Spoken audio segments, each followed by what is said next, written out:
Hi there, everyone. Hope that you are blessed today. I want to talk to you today about the absolutely worst assumption. What I see as the worst assumption that you can make. And that worst assumption is assuming that there's nothing else that you can do. And there are really four go-to tools that I use that really help me. And sometimes, if I be honest, I have to start all over. All over again. So it's not like maybe I do it and whatever the issue is gone or the problem is resolved.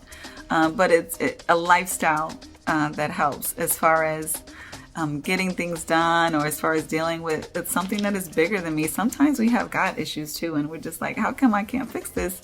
Because it's not in your hands, and we have to be honest regarding who we belong to. So if we belong to God, everything we're not going to be able to fix. Some things He's going to need to do.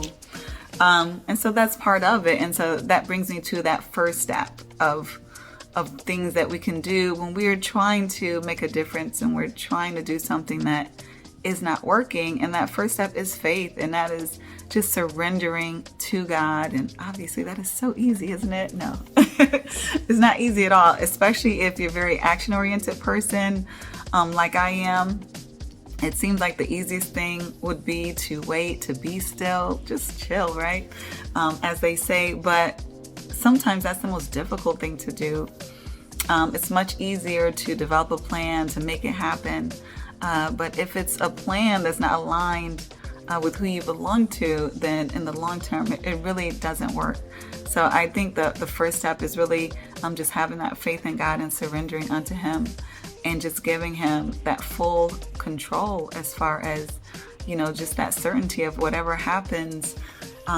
He has your back, and knowing that He has your back, He has your front and center, and that He's going to take care of you. Believing that with all your heart, no matter what, is going to make everything that you do more peacefully and more joyously. And so I'm consistent with that, having that faith. I would say secondly is praying, and that praying to God is you talking to Him, just telling Him, what your concerns are, what you might have cares for, what you're requesting, or those things you don't even know what to request. Sometimes, and I believe to me, those can be the most powerful prayers, in my opinion, when you don't know what to ask for and you just surrender to God to make the decision. That's when He really shows up, when we remove our limitations on the situation. We're giving Him permission, as if he needed it, to move in our lives on a miraculous level. Otherwise, He's going to give us that self-will, and He may give us what we want, but it's going to be within our limited parameters. So prayer is so powerful. So I always say be careful with your prayers, because you may get what you ask for. So it's not about praying, at least for me, about what I want. I don't see that as the most powerful prayer. Even though I'm human, I do pray for what I want. But I also like to pray for what God wants. I mostly like to pray for what God wants. And that is even an evolutionary journey that I'm on, is just trying to ask more and more to God, what do you want? Have your will be done. And that can be so hard when we want, certain things to happen and the timing that we have. You're a mom or a father, and you want certain things for your children. And you have to step back and be like, I'm a steward, but who has real ownership even over your children? So asking Him what He wants is very courageous. It's very faithful, but it's not always the easiest. But that's what prayer can look like. And then coupled with prayer, to me, what is far more important than prayer, but is far more difficult, I will say, at least for me, is meditation. And that goes with asking what He wants, being quiet to listen and be still to hear what He's going to tell you. Sometimes hey God, what do you want me to do in this situation? And we sort of have in mind what we want to do. And so it's like, well, check. I asked Him, my work is done, but the work really isn't done there. It's about listening for the answer and being still and being patient, because He's not necessarily going to tell you in the next 5 minutes, like you can call 5 people and get an instant answer, from your friends, and then you feel better. But it's not necessarily, not even one of the 5 is the right answer for you. So I've just find, when we wait on God, which can be difficult, especially if we're not talking to Him regularly. Sometimes it is harder for us to hear from Him. But He's going to always give us the best answer. So that meditating is going to help us to be able to hear from Him and to be still, and also take more time to distinguish and decipher where our ideas are coming from and where our answers are coming from. In addition to that, another one, which I know is challenging for some people, but I will attest it's very, very powerful, and that is fasting.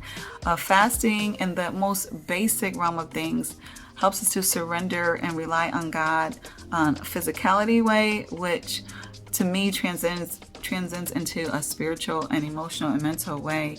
That's probably the most straightforward way of putting it. When you're fasting, you feel physically weaker, you feel more surrendering, you feel more reliance on God than ever before, and that helps it to more easily transcend into where we are spiritually. So when I'm physically relying on Him, I can more spiritually rely on Him.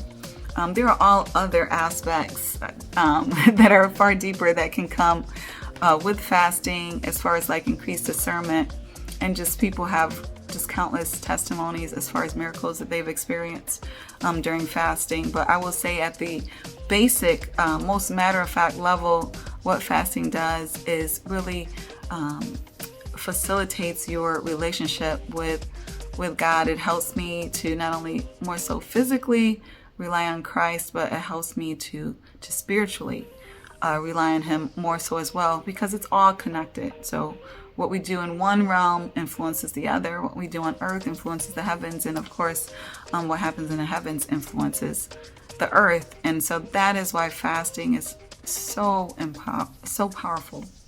And then ultimately, that obedience through our actions. So we've talked to Him, hopefully we've heard back from Him.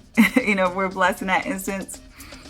We fasted maybe for confirmation or for newfound relationship and walk that is closer with Christ. And then it's like, now it's our turn. So as the word says, faith without works is dead. So it gets to a point where we've asked God what to do, we've asked Him to help, and He's like, I have your back. But now it's time for us to step out in the flesh and do what we can do. And sometimes it's easier for us to say what God has done or hasn't done, and harder for us to look at ourselves and say, well, what have we done? What have we not done? What have we changed? What have we not changed? And so that last step of us really doing our part is a huge one. So I hope this has been a blessing for someone. And just remember, that is the worst assumption that you can ever make, is that there's nothing that you can do. So I hope you have a blessed day. If you like this, feel free to click the like and to share with someone else who might be benefiting from it. Have a great day.